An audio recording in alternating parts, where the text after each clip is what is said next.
If this continues, it will be the death of college basketball. If there was no NIL, if there was no trade portal, Shay, right? And you have zero, the mid-majors go 0-6 in the second round. Please, we ain't sweating that. If people continue to get to point to that, then college basketball as we knew it, which to me is all about March Madness, will cease to exist. Boom. As you can see, despite March Madness this year being as entertaining as it usually is, featuring all the big wins and big moments that we usually see, you have some people out there who are under the belief that we are kind of starting to see the depth of March Madness, which is kind of crazy. This year, we have seen our fair share of upsets, game winners, close games, big games throughout the tournament. It's no different than any time in the past. However, the difference this year is entering the Sweet 16, every team in the Sweet 16 is from one of the Power 4 conferences, which is a bit of a surprising. Usually by this time in the Sweet 16, we at least see one team enter this Sweet 16 as a surprise team that nobody saw coming. Some people this year thought it could be a McNeese State, a St. Mary's, or any other team in the conference, but none of those teams, unfortunately, have made it this far, and that has led to some commentators, some analysts sitting up here in front of the TV screen like Stephen A. Smith and saying, we might be seeing the death of March Madness. And this is kind of crazy, especially when you think about March Madness. For generations, the NCAA Tournament has served as a special time of the year for everybody, regardless of whether you watch sports, whether you watch basketball, you are tuned into March Madness. It takes all of your attention, whether you're in the classroom, whether you're working at your desk, no matter where you are, when the tournament is going on, you're watching some team play against each other, whether it be in round of 64, or the Elite 8, or the Sweet 16, or the National Championship. Your eyes are glued to the TV watching March Madness. But for the first time since 1972, this is the first time we've seen only teams from the Power 4 conferences be in the Sweet 16. No Cinderellas. But I still don't understand why that has led to some of the criticism from certain analysts on March Madness as a whole. Hey, before I get too deep in the video, make sure you leave a like, make sure you subscribe to the channel if you're enjoying this video so far. I'm sure you're going to enjoy the rest of it, but let's get right back into the video. Now, the main reason why this topic of March Madness being dead, why people are saying we're not going to see any Cinderella teams or any mid-major teams make it far in the tournament, is because of the NIL era that we have entered. A lot of players kind of use these mid-majors or these lower tier schools to kind of play well for a couple years just to move on to the big names like the Dukes, the Miamis, the Arizonas, those Power 4 conference level teams, and not just the bottom barrel teams, the top of the top, the cream of the crop, the best teams in the conference and in the nation. Like, for example, Oakland University had a player named Trey Townsend who played for the team, grew up around Oakland University, was Horizon League Player of the Year, all of those different types of things. He plays pretty good at Oakland for a couple years, and then he moves on to Arizona because he got offered a bag to go there and for other reasons. Arizona is just more attractive to play at. It's better to get your draft stock up at Arizona. You're going to have more eyes on you.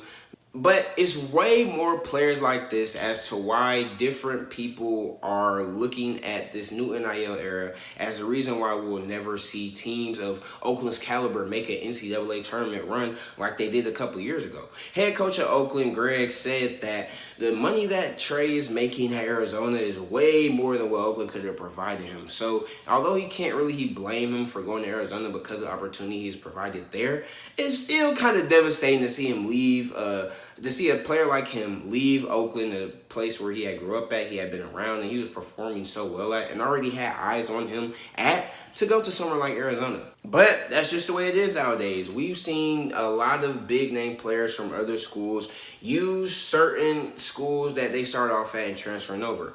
Mark Sears at Alabama has done it.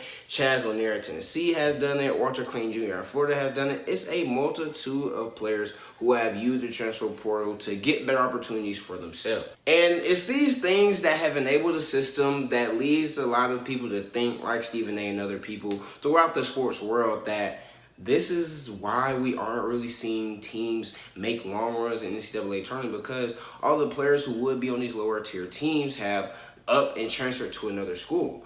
But I'd like to provide some resistance to that. I think this year we're kind of just seeing the best of the best teams make it far in the tournament. But with that being said, it's not like we've just seen every top seed win every single game. I mean, let's not forget about McNeese State big win over Clemson. Let's not forget about Arkansas's win over Kansas. Let's not forget about Drake's great performance throughout this tournament. And let's not forget about how UC San Diego almost beat Michigan in this tournament. So despite these teams not making it that long, that far in the tournament, these teams that have made it far have literally just outperformed other teams. And although they do have a lot of not even a lot, they have some transfers from other schools. It's no different than the past. These schools have the best of the best talent in the country. That's why they are glamored as these schools and why they hold so much weight when it comes to rankings in the polls and seeding in the tournaments, because Michigan is Michigan, Arizona is Arizona, Florida is Florida. These teams have been known as the heavyweights throughout the years,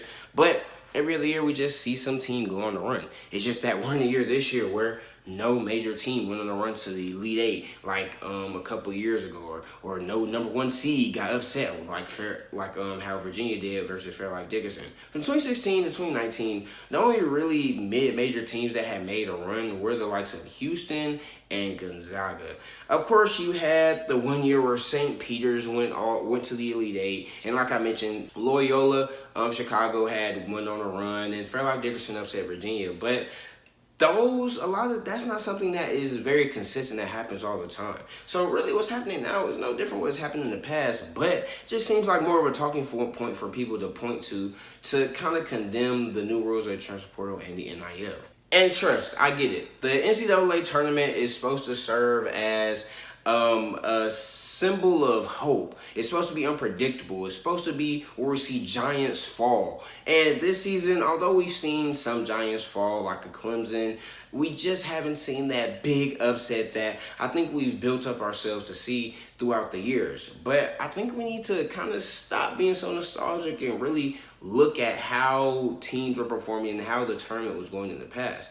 We weren't typically seeing as many Cinderella teams make this a long run like everybody claims that was just happening so consistent on a year-to-year basis. What we're seeing this year is no different than what has happened in the past. It's just that, I guess, with this kind of being one of the first years with the NIL era and just seeing a lot of transfers making such a big impact on their new teams, a lot of people are kind of putting the scope on these teams that are being great and making these great runs in the tournament. But let's just face the fact. They're the best of the best in the nation, and they've played like it all year. So why are we acting surprised when we get to the tournament and they continue to play like the best of the best and the best teams in the country?